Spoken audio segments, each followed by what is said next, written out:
What's up mga boss? Ngayong araw samahan nyo kami dito sa adventure namin dito sa may Isbol Falls sa Antipolo. Sabi nila madali daw puntahan ng Isbol Falls, hindi nila sinabi na pagpapawisan ka muna bago makita to. Pero sulit naman kasi pagdating mo dito mapapasabi ka talaga ng wow! Kung naghahanap ka ng murang gala at magandang tambayan kasama ang pamilya o tropa, baka ito na ang hinahanap mo. Pero wala talagang bayad dito kaya samahan nyo kami hanggang tulo. Grabe mga boss, tingnan nyo naman ang view, napakaganda at napaka-relaxing. Sulit na sulit ang pagpunta namin dito sa Isbol Falls. Presko ang hangin at ang linaw ng tubig, ang sarap lang pagmasdan ng kalikasan. Minsan hindi mo kailangan ng mamahaling bakasyon para ma-enjoy mo ang magandang tanawin. Pagdating pala namin dito sa may Isbol Falls, kinat ko na yung video, nag-swimming kami agad. Pakiusap rin pala sa mga pupunta dito sa may Isbol Falls. Libre maligo pero hindi libre magkalat.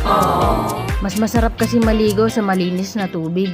Sa totoo lang, pag entrance kasi namin dito, ang daming basura. Kaya dito kami naligo sa bandang taas. Imbis kasi mag-relax, nakaka-stress talaga yung mga basura. Nanermon daw.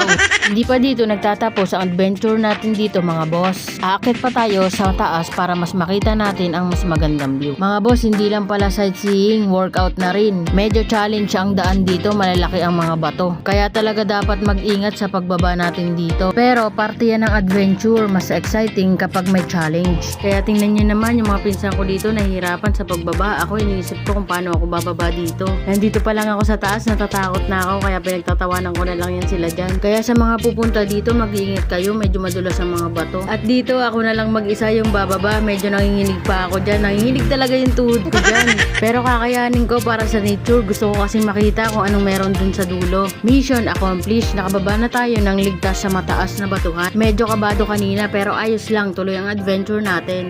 Mga boss, akala ko tapos na ang challenge. May bonus level pa pala. Puro batuhan pa ang dadaanan natin kaya mag-iingat tayo para wala tayong semplang. Ang hirap talaga pag tumatanda na, ang bagal maglakad.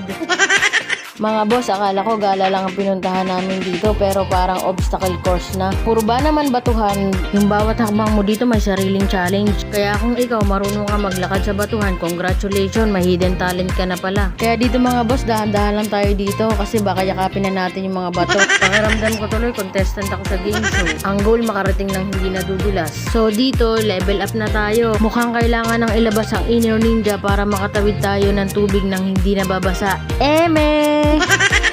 Tatawid tayo rito ng my style. Ang problema, hindi ko alam kung anong style pag nadulas. Kung makatawid tayo dito ng hindi nababasa, achievement unlock. Ano daw?